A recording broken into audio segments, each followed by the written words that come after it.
Hi everyone, welcome to my channel. তো আজকে শুভ নববর্ষের দিন। সবাইকে আগে বলি শুভ নববর্ষ। তো আমরা কোথাও একটা বেরোচ্ছি, আমি আমার ওয়াইফ কিছুদিন, প্রায় 6-7 দিন হয়ে গেল, 1 সপ্তাহ মতো হয়ে গেল, ও চিকেন পক্স হয়েছিল। তো শারীরিক সমস্যায় কিছু কিছু ভুগছিল।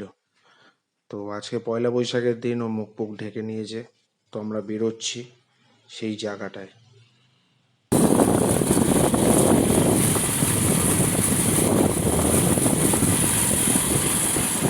আহ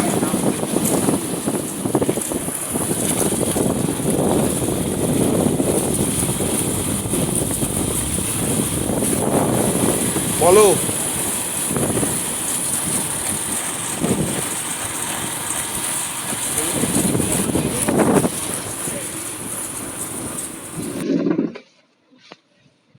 যে জায়গাটায় যাওয়ার কথা ছিল সেই জায়গাটায় পৌঁছে গেলাম আমার শ্বশুর বাড়ি। তো শুভ নববর্ষে সেদিনকে আমন্ত্রণ করে আমাকে খাওয়ানো দাওয়ানো করিয়েছিল। ছিল খাসির মাংস, আমার প্রিয় মাংস। তো খেলাম আনন্দ।